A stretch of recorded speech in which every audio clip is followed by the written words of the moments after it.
آپ کا اگر نماز پڑھنے کا دل نہیں کرتا، نماز میں دل نہیں لگتا، 3 لفظ کا وظیفہ کر لیں، موت تک نماز قضا نہیں ہوگی۔ جس کو نماز کی فکر ہے صرف وہی سنے۔ اللہ عز و جل قرآن پاک میں ارشاد فرماتا ہے، قد افلح المؤمنون الذین هم فی صلاتهم خاشعون، بے شک مراد کو پہنچے ایمان والے جو اپنی نماز میں گڑ گڑاتے ہیں۔ اس آیت مبارکہ کے تحت فرماتے ہیں ان کے دلوں میں خدا کا خوف ہوتا ہے اور ان کے اعزاز ساکن ہوتے ہیں۔ بعض مفسرین نے فرمایا کہ نماز میں خشوع یہ ہے کہ اس میں دل لگا ہو اور دنیا سے توجہ ہٹی ہوئی ہو اور نظر جائے نماز سے باہر نہ جائے اور گوشے چشم یعنی آنکھ کے کنارے سے کسی طرف نہ دیکھے اور کوئی عبث کام نہ کرے اور کوئی کپڑا شانوں پر نہ لٹکائے اس طرح کہ اس کے دونوں کنارے لٹکتے ہوں اور آپس میں ملے نہ ہوں اور انگلیاں نہ چٹکائے اور اس قسم کی حرکات سے باز رہے۔ بعض نے فرمایا کہ خشوع یہ ہے کہ آسمان کی طرف نظر نہ اٹھائے۔ امیر المومنین حضرت سیدنا ابو بکر صدیق رضی اللہ تعالی عنہ سے روایت ہے کہ حضور نبی کریم رؤوف الرحیم صلی اللہ تعالی علیہ وآلہ وسلم نے فرمایا، منافقانہ خشوع سے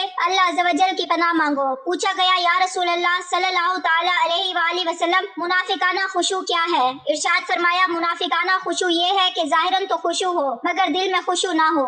عدم خشوع نہایت ہی مہلک مرض اور عبادات کے ثواب میں کمی کا باعث ہے۔ شیطان اپنی ذریت کے ساتھ عبادت میں خشوع کو اولاً کم کرتا ہے اور پھر آہستہ آہستہ ختم کر دیتا ہے، یوں عبادات برائے نام ہی رہ جاتی ہے۔ عدم خشوع کا پہلا سبب دل کی سختی ہے۔ اس کا علاج یہ ہے کہ بندہ موت کو کثرت سے یاد کرے، زبان اور پیٹ کا کفل مدینہ لگائے اور بلا ضرورت ہنسنے سے پرہیز کرے۔ عدم خشوع کا دوسرا سبب پریشان نظری یعنی بلا ضرورت ادھر ادھر دیکھنا ہے۔ اس کا علاج یہ ہے کہ بندہ آنکھوں کا کفل مدینہ لگاتے ہوئے اپنی نظریں جھکا کر رکھے، یہ تصور کرے کہ میں بارگاہ الہی میں حاضر ہوں، میرا رب عز و جل مجھے دیکھ رہا ہے۔ عدم خشوع کا تیسرا سبب ذہن میں فضول خیالات اور بے جا فکریں بھی ہیں۔ اس کا علاج یہ ہے کہ بندہ بارگاہ الہی میں حاضری کے وقت اپنے اندر یکسوئی پیدا کرے اور اس سے نجات کے لیے بارگاہ الہی میں دعا بھی کرے۔ عدم خشوع کا چوتھا سبب بارگاہ الہی میں حاضر ہونے کے آداب کے بارے میں لا علمی ہے۔ اس کا علاج یہ ہے کہ بندہ بارگاہ الہی میں حاضر ہونے کے آداب سیکھے، ایسے نیک لوگوں اور اللہ والوں کی صحبت اختیار کرے جو بارگاہ الہی کے آداب سے واقف ہیں۔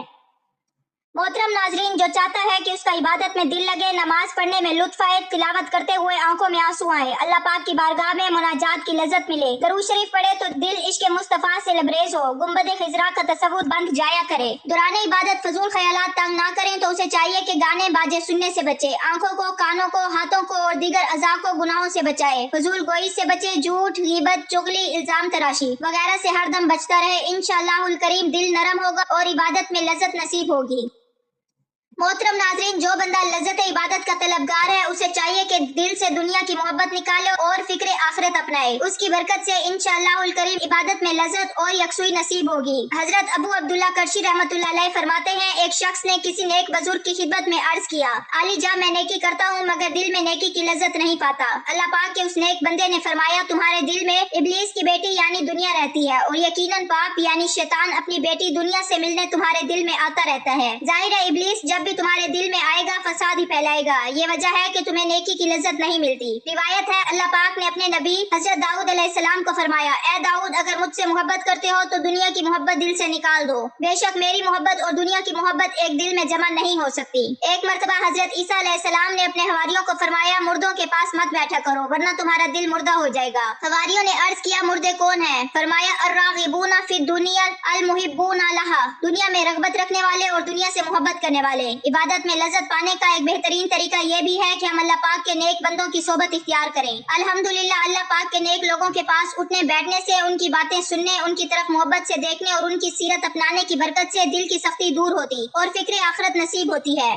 حضرت جعفر بن سلمان رحمۃ اللہ علیہ فرماتے ہیں، میں جب کبھی اپنے دل میں سختی پاتا تو صبح سویرے حضرت محمد بن واسع رحمۃ اللہ علیہ کی خدمت میں حاضر ہو جاتا، اس کی برکت سے مجھے فائدہ پہنچتا تھا۔ میاں شیر محمد شرک پوری رحمۃ اللہ علیہ پاکستان کے مشہور اولیاء کرام میں سے ہے۔ ایک مرتبہ آپ کے ایک مرید نے آپ کی خدمت میں عرض کیا، عالی جاں میرا ایک بیٹا ہے فتح محمد، میں نے اسے بڑے شوق سے حافظ قرآن بنایا مگر وہ نماز نہیں پڑھتا۔ میاں شیر محمد شرک پوری رحمۃ اللہ علیہ نے فرمایا، اسے ہمارے پاس لے آنا۔ چنانچہ مرید 2 دن کے بعد اپنے بیٹے کو ساتھ لے کر حاضر ہو گیا اور عرض کیا، حضور فتح محمد حاضر ہے۔ میاں شیر محمد رحمۃ اللہ علیہ نے بڑے پیار سے پوچھا، فتح محمد نماز کیوں نہیں پڑھتے؟ عرض کیا، نماز میں میرا دل نہیں لگتا، اگر نماز پڑھوانی ہے تو دل لگا دو۔ میاں شیر محمد رحمۃ اللہ علیہ چٹائی پر لیٹے ہوئے تھے، فتح محمد کی بات سن کر جوش میں اٹھ بیٹھے اور کلمہ کی انگلی سے اس کے دل کی طرف اشارہ کر کے فرمایا، جاؤ اب دل لگا کرے گا۔ بس اللہ پاک کے ولی کامل کا اتنا ہی کہنا تھا۔ اب فتح محمد کی یہ کیفیت ہو گئی کہ ظہر کی نماز شروع کرتا تو اثر تک ظہر ہی مکمل ہوتی، عشاء کی نیت باندھتا تو فجر ہو جاتی۔ اللہ پاک ہمارے دل کی سختی دور فرمائے، ہمارے دل روشن ہو، کاش نمازوں میں دل لگ جائے، کاش عبادت میں ذوق و شوق ہمیں نصیب ہو جائے، اے کاش 100,000 کاش ہمیں عبادت کی لذت بھی ملے اور اس پر استقامت بھی نصیب ہو جائے،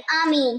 یہ بات ظاہر ہے کہ کامیاب مومن بننے کے لیے نماز میں اجزو انکساری اور خشوع و خضوع کی ضرورت ہے، جیسے اللہ نے فرمایا یقیناً فلاح و کامیابی پائی ہے ان ایمان والوں نے جو اپنی نمازوں میں خشوع اختیار کرتے ہیں۔ نماز میں خشوع و خضوع پیدا کرنے کے کئی ایک ذرائع ہیں، چند ایک درج ذیل ہیں۔ انسان کو نماز کا معنی و مفہوم سیکھنا چاہیے کہ جو کچھ وہ کہہ رہا ہے اور کر رہا ہے اس کو سمجھے، قرات، دعا، ذکر و اذکار کے الفاظ و معنی پر غور کرے اور ذہن میں یہ بات ہو کہ میں عبادت کرتے ہوئے اللہ کو دیکھ رہا ہوں اور اپنے رب سے محو گفتگو ہوں، جیسا کہ حضرت جبرائیل میں احسان کا معنی بتلایا گیا ہے کہ تم اللہ کی عبادت اس طرح کرو گویا کہ تم اسے دیکھ رہے ہو۔ اگر یہ کیفیت پیدا نہیں ہوتی تو اسے کم از کم یہ خیال ضرور رہے کہ اللہ تو مجھے دیکھ رہا ہے۔ اس طریقے سے نماز کی لذت انسان محسوس کرے گا اور نماز آنکھوں کی ٹھنڈک بن جاتی ہے، جیسا کہ رسول اللہ صلی اللہ علیہ وسلم نے فرمایا میری آنکھوں کی ٹھنڈک نماز میں ہے۔ ایسی سوچ و بچار کو دور کرنے کی کوشش کرے جو نماز میں آڑے آتی ہے، وسائس شیطانی کو دفع کرے تاکہ شہوات نفسانی سے دل نکل کر اللہ کی محبت میں اٹک جائے، نماز پرسکون طریقے سے ادا کرے، جلد بازی سے کام نہ لے، جب تک نماز میں سکون و اطمینان نہ ہو نماز ادا نہیں ہوتی، جیسا کہ حدیث میں جو نماز میں رکوع و سجدہ صحیح ادا نہیں کرتا اسے نماز کا چور قرار دیا گیا ہے۔ ایک حدیث میں رکوع و سجدہ میں ٹھونگے مارنے والے کو اس بھوکے آدمی کی طرح قرار دیا گیا ہے جو 1 یا 2 کھجوریں کھاتا ہے اور یہ اسے کچھ فائدہ نہیں دیتی۔ نماز کے اندر موت کو یاد کرے، جب موت یاد آئے گی تو نماز عمدہ طریقے سے ادا کرے گا اور یہ یقین کر کے نماز پڑھے کہ اسے شاید اگلی نماز پڑھنے کا موقع نہ ملے، جیسا کہ مسند احمد ابن ماجہ المعجم لابن العربی میں حدیث ہے نماز کی دعائیں اور اذکار زیادہ سے زیادہ یاد کرے اور مختلف نماز میں مختلف دعائیں اور اذکار جو حدیث سے صحیح میں وارد ہیں پڑھے، کیونکہ ایک مختصر سی دعا جو یاد کی ہوتی ہے وہ آدمی کی عادت اور روٹین میں آ جاتی ہے، پھر اس کی زبان پر ورد تو جاری ہوتا ہے لیکن دل فکر سے خالی ہوتا ہے، یعنی ہماری نماز بطور عادت ہوتی ہے، عبادت نہیں۔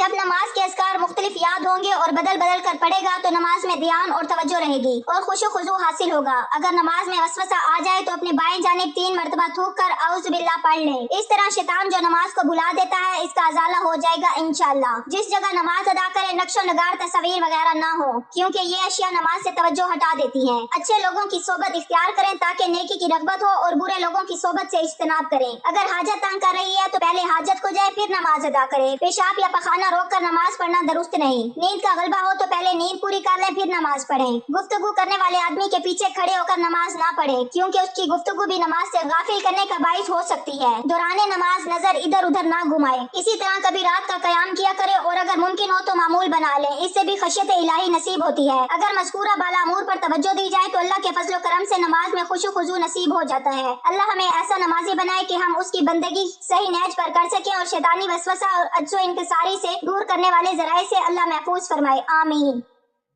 محترم ناظرین، نماز کے وقت اللہ تعالیٰ نمازی ہی کی طرف متوجہ ہوتا ہے۔ اللہ تعالیٰ انسان کو سجدہ کرتے وقت ہی سب سے زیادہ پسند کرتا ہے۔ جب انسان نماز کے لیے تیار ہوتا ہے تو جنت کے دروازے کھول دیے جاتے ہیں اور نماز کی جانب جتنے قدم بڑھاتا ہے اس کے اتنے گناہ معاف کر دیے جاتے ہیں اور اتنا ہی ثواب اس کے حق میں لکھ دیا جاتا ہے۔ جنگ میں ہو کوئی چاہے دشمن کی تلوار کے سائے میں یا پھر دشمن کے ڈر سے اپنی جان بچا کر بھاگ رہا ہو، اس وقت بھی نماز کو قضا کی صورت میں ادا کرنا لازم اور فرض ہے۔ یہ اسلام کا فرمان ہے اور نماز بے شک دارین کی سعادتوں کا ضامن ہے۔ اللہ عز و جل قرآن مقدس میں ارشاد فرماتا ہے، ترجمہ کہ یہ کتاب پرہیزگاروں کو ہدایت ہے جو غیب پر ایمان لائے اور نماز قائم رکھتے اور ہم نے جو دیا اس میں سے ہماری راہ میں خرچ کرتے ہیں، اور فرماتا ہے نماز قائم کرو اور زکوٰۃ ادا کرو اور رکوع کرنے والوں کے ساتھ نماز پڑھو، یعنی مسلمانوں کے ساتھ کہ رکوع ہماری شریعت میں ہے، یا تو پھر باجماعت سے نماز ادا کرو۔ نماز کا مطلقاً ترک تو وہ سخت ہولناک چیز ہے، اسے قضا کر کے پڑھنے والوں کے لیے فرماتا ہے خرابی ان نمازیوں کے لیے جو اپنی نماز سے بے خبر ہیں، وقت گزار کر پڑھنے اٹھتے ہیں۔ نماز کی اہمیت اس سے بھی پتہ چلتا ہے کہ اللہ رب العزت نے سب احکام اپنے حبیب صلی اللہ علیہ وسلم کو زمین پر بھیجے۔ جب نماز فرض کرنی منظور ہوئی تو حضور صلی اللہ علیہ وسلم کو اپنے عرش عظیم پر بلا کر اسے فرض کیا اور شب اسراء یعنی معراج کی رات میں یہ تحفہ دیا۔ اسی طرح اور فرماتا ہے کہ بے شک نماز مومنوں پر اپنے مقررہ وقت میں ادا کرنا فرض ہے، اور فرماتا ہے کہ نماز قائم کرو اور زکوٰۃ دو، اور فرماتا ہے اپنے رب کی اس وقت تک عبادت کر جب تک کہ تیری موت نہ آ جائے۔ اس طریقے سے اللہ تبارک و تعالیٰ نے پورے قرآن میں مختلف مقامات پر مختلف طریقوں سے 186 مرتبہ اپنے بندوں کو نماز قائم کرنے کا حکم دیا ہے، کیونکہ نماز تمام برائیوں سے روکتی ہے، جیسا کہ قرآن مقدس میں ذکر ہے۔ ترجمہ کہ بے شک نماز تمام برائیوں اور برے کاموں سے روکتی ہے۔ اللہ تعالیٰ اپنے بندوں کو نماز پر پابندی کرنے کی تلقین اسی لیے کر رہا ہے تاکہ اس کے بندے ضلالت و گمراہی کے دلدل میں نہ پھنسے اور حق کی راہ پر گامزن رہیں، تمام تر اختلافات اور مصیبت سے بچے رہے۔ اگر آپ قرآن مقدس کی تلاوت کریں گے تو بے شمار آیات آپ کو ایسی ملیں گی جو نماز کی فرضیت پر دلالت کرتی ہیں، اور آپ جان لو گے کہ بے شک نماز ہر حال میں فرض ہے اور اس سے بچنے کا کوئی چارہ کار نہیں۔ حضرت عقبہ بن عامر رضی اللہ تعالی عنہ سے روایت ہے، سید المرسلین صلی اللہ تعالی علیہ وآلہ وسلم نے ارشاد فرمایا، جو بھی مسلمان اچھے طریقے سے وضو کرتا ہے پھر کھڑے ہو کر اس طرح 2 رکعت نماز پڑھتا ہے کہ اپنے دل اور چہرے سے متوجہ ہو کر یہ 2 رکعتیں ادا کرتا ہے تو اس کے لیے جنت واجب ہو جاتی ہے۔ حضرت عبداللہ بن عمر رضی اللہ تعالی عنہ سے روایت ہے، حضور پر نور صلی اللہ تعالی علیہ وآلہ وسلم نے ارشاد فرمایا، جس نے نماز پر مداوت کی تو قیامت کے دن وہ نماز اس کے لیے نور، برہان اور نجات ہوگی، اور جس نے نماز کی مخالفت نہ کی تو اس کے لیے نہ نور ہے، نہ برہان، نہ نجات، اور وہ قیامت کے دن قارون، فرعون، حامان اور ابی بن خلف کے ساتھ ہوگا۔ حضرت ابو سعید خدری رضی اللہ تعالیٰ عنہ سے روایت ہے، حضور اقدس صلی اللہ تعالیٰ علیہ وآلہ وسلم نے ارشاد فرمایا، جس نے جان بوجھ کر نماز چھوڑی تو جہنم کے اس دروازے پر اس کا نام لکھ دیا جاتا ہے جس سے وہ داخل ہوگا۔ حضرت انس بن مالک انصاری رضی اللہ تعالیٰ عنہ جو کہ حضور نبی اکرم صلی اللہ علیہ وسلم کے صحابی اور خادم خاص تھے، فرماتے ہیں کہ حضور نبی اکرم صلی اللہ علیہ وسلم کے مرض وصال میں حضرت ابو بکر رضی اللہ تعالیٰ عنہ لوگوں کو نماز پڑھاتے تھے، چنانچہ پیر کے روز لوگ صفیں بنائے نماز ادا کر رہے تھے کہ اتنے میں حضور صلی اللہ علیہ وسلم نے حجرہ مبارک کا پردہ اٹھایا اور کھڑے کھڑے ہمیں دیکھنے لگے۔ اس وقت آپ صلی اللہ علیہ وسلم کا چہرہ انور قرآن کے اوراق کی طرح معلوم ہوتا تھا۔ جماعت کو دیکھ کر آپ صلی اللہ علیہ وسلم مسکرائے۔ آپ صلی اللہ علیہ وسلم کے دیدار پر انور کی خوشی میں قریب تھا کہ ہم نماز توڑ دیں۔ حضرت ابو بکر صدیق رضی اللہ تعالیٰ عنہ کو خیال ہوا کہ شاید آپ صلی اللہ علیہ وسلم نماز میں تشریف لا رہے ہیں، اسی لیے انہوں نے ایڑیوں کے بل پیچھے ہٹ کر صف میں مل جانا چاہا، لیکن حضور نبی اکرم صلی اللہ علیہ وسلم نے ہمیں اشارے سے فرمایا کہ تم لوگ اپنی نماز پوری کرو۔ پھر آپ صلی اللہ علیہ وسلم نے پردہ گرا دیا اور اسی روز آپ صلی اللہ علیہ وسلم کا وصال ہو گیا۔ محترم ناظرین، اب چلتے ہیں وظیفے کی جانب۔ اگر نماز میں کسی کا دل نہیں لگتا، خود روزانہ اس کو 33 بار پڑھ کر پانی پہ دم کر کے پئیں، اور اگر کوئی بچہ ہے، مرد عورت ہے، اس کو 33 مرتبہ پڑھ کے پانی پلائیں، انشاءاللہ اللہ اسے نمازی بنا دے گا۔ کھانے پینے پہ دم کر کے انہیں کھلائیں پلائیں، انشاءاللہ نمازی ہو جائے گا۔ اگر کوئی چاہتا ہے کہ میری نماز جو ہے وہ پر تاثیر ہو جائے، پر نور ہو جائے، میں جو دعائیں کروں اللہ مقبولیت عطا فرمائے، تو روزانہ 100 مرتبہ یہ پڑھ کے دعا کرتا رہے۔ یہ 103 نمبر آیت ہے، سورۃ النساء اس کا حصہ ہے۔ بسم اللہ الرحمن الرحیم۔ فَإِذِ اطْمَأْنَنْتُمْ فَأَقِیمُوا الصَّلَاةَ۔ آپ یہ دیکھیں کہ الفاظ کو سمجھ کے پڑھیں گے، اور انشاءاللہ تعالی یہ 2 جملے لیکن اللہ نے خود کہا ہے کہ جب مطمئن ہو جاؤ پھر آ جاؤ میرے آگے۔ یہ نہیں کہ تھکے ہوئے ہو، نیند میں ہو، بھوک میں ہو، نماز اس حالت میں بھی نہیں پڑھنی۔ اپنے آپ کو فریش کر کے نماز پڑھیے، پھر آپ اللہ سے مانگیں۔ یہ آپ اللہ سے باتیں کر رہے ہیں، انشاءاللہ اس سے آپ کو ملے گا۔ اور آپ یہ 2 مرتبہ پڑھ کے جتنے دن پڑھیں، کم از کم 11 دن پڑھیں، اللہ تعالیٰ آپ کی نماز میں سکون لے آئے گا، نماز میں آپ کی دل لگی لے آئے گا، خشوع لے آئے گا، خضوع لے آئے گا۔ آپ اس آیت کو سمجھ لیں، انشاءاللہ اطمینان بھی آپ کو حاصل ہوگا۔ جس کو یہ نماز سے پہلے جو ایک بار یہ پڑھ کے نماز پڑھے گا، یا قرآن سے پہلے، تلاوت سے پہلے، نوافل سے پہلے، کسی بھی عبادات سے پہلے، چاہے حج ہے، عمرہ ہے، طواف ہے، صحیح ہے، اس سے پہلے آپ خالی ایک بار پڑھ لیں اور پھر اس سینے پہ پھونک لیں تو اچھا ہے۔ اس کے بعد جو بھی عبادت کریں گے اس میں آپ کو سکون حاصل ہوگا، اطمینان حاصل ہوگا۔ سورۃ البقرہ آیت نمبر 186 میں ارشاد باری تعالیٰ ہے، ترجمہ: اور اے پیغمبر، جب تم سے میرے بندے میرے بارے میں دریافت کریں تو کہہ دو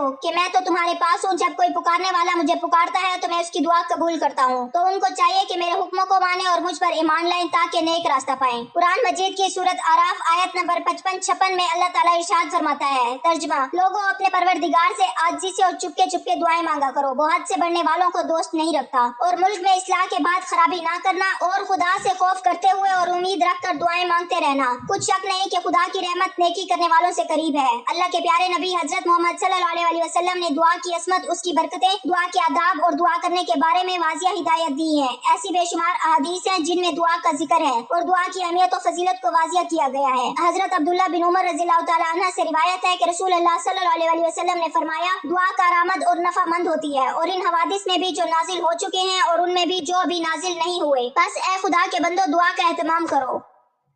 ایک اور حدیث حضرت عبداللہ بن مسعود رضی اللہ تعالیٰ عنہ سے مروی ہے کہ حضرت محمد صلی اللہ علیہ وسلم نے ارشاد فرمایا، اللہ سے اس کا فضل مانگو، کیونکہ اللہ کو یہ بات محبوب ہے کہ اس کے بندے اس سے دعا کریں اور مانگیں۔ اللہ تعالیٰ کے کرم سے امید رکھتے ہوئے اس بات کا انتظار کرنا کہ وہ بلا اور پریشانی کو اپنے کرم سے دور فرما دے گا، اعلیٰ درجے کی عبادت ہے۔ حضرت ابو ہریرہ رضی اللہ تعالیٰ عنہ سے روایت ہے، آن حضرت صلی اللہ علیہ وسلم نے ارشاد فرمایا، اللہ کے یہاں کوئی چیز اور کوئی عمل دعا سے زیادہ عزیز نہیں۔ اے اللہ رب العزت، اے ساری کائنات کے شہنشاہ،